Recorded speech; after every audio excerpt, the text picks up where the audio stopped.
एक छोटे से गांव में सिया नाम की लड़की रहती थी। सिया को खाना बनाना बहुत पसंद था, लेकिन वह हमेशा जल्दी जल्दी खाना बनाती। उसे लगता था कि बस जल्दी पक जाए वही काफी है। एक दिन गांव में ऐलान हुआ, इस बार मेले में सबसे स्वादिष्ट दाल की प्रतियोगिता होगी। पूरा गांव उत्साहित हो गया। सिया भी तैयार होने लगी, लेकिन उसकी दादी ने कहा, बेटा, दाल जल्दी जल्दी नहीं बनती। दाल को धैर्य, प्यार और समय चाहिए। सिया ने हंसकर कहा, दादी, दाल तो दाल है, उसमें इतना क्या राज छुपा होगा। प्रतियोगिता का दिन सब लोग अपनी अपनी दाल लेकर पहुंचे। किसी ने मलाई डाली थी, किसी ने काजू, किसी ने विशेष मसाले। सिया ने भी अपनी दाल बनाकर रखी, लेकिन दादी की बात उसके दिमाग में घूमती रही, दाल में प्यार चाहिए। उसी समय दादी धीरे से उसके पास आईं और सिया के बर्तन में एक चुटकी घर का घी डालकर बोली, ये वो घी है जो तेरी माँ बनाया करती थी, इसे डाल, सब ठीक हो जाएगा।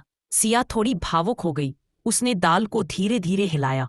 इस बार घबराहट नहीं थी, सिर्फ अपनी माँ की यादों की खुशबू थी। चखने का पल, जज एक एक दाल चखते गए।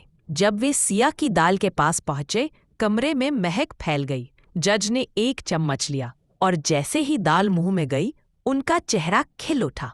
एक जज बोला, इस दाल में घर का स्वाद है, ये सिर्फ मसालों की नहीं, दिल की दाल है। दूसरा जज मुस्कुराया, इसमें अपनापन है, जैसी दाल माँ बनाया करती थी। परिणाम घोषणा हुई। इस साल की विजेता है सिया।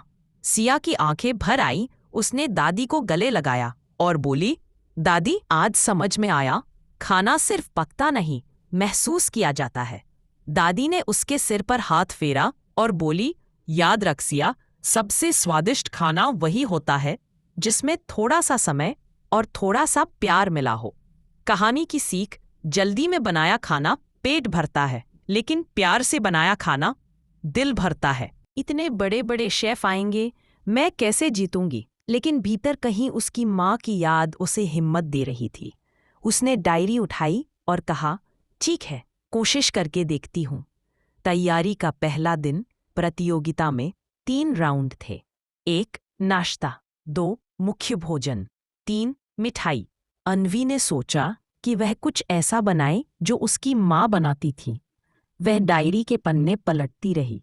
उसे एक रेसिपी मिली, खुशबू वाली मेथी पूरी और आंवले का चटपटा अचार। वह बहुत खुश हुई, लेकिन रसोई में गैस कम थी, सामान भी थोड़ा था। कस्बे में त्योहार चल रहा था, तो बाजार भी बंद। अन्वी परेशान हो गई। अब क्या करूं? उस समय उसके दरवाजे पर एक दस्तक हुई। वह एक बुजुर्ग अम्मा थी, जिन्हें वह कभी कभी खाने में मदद करती थी। अम्मा ने हंसते हुए झोली से मेथी और आंवले निकाले और बोली, बेटा, आज पता नहीं क्यों लगा कि तुझे इनकी जरूरत पड़ेगी। अन्वी हैरान भी थी, खुश भी। उसने अन्वी के कदम कांप रहे थे। उसने पुरस्कार लिया और आंसू भर आए। तभी पीछे से वही बुजुर्ग अम्मा आईं और बोली, बेटा, तेरे खाने में सिर्फ स्वाद नहीं, दुआएं हैं, अपनी माँ की दुआएं। अन्वी रो पड़ी। अम्मा ने उसके सिर पर हाथ रखा और कहा, याद रख, रसोई सिर्फ खाना बनाने की जगह नहीं, दिल जोड़ने की जगह है। कहानी का अंत। लेकिन सीख जारी। उस दिन के बाद अन्वी ने अपना एक छोटा सा खाना घर खोला, नाम रखा माँ का स्पर्श। लोग दूर दूर से सिर्फ एक बाइट खाने आते, क्योंकि अब सब जानते थे, अन्वी के हाथ का खाना सिर्फ खाना नहीं, एक कहानी है।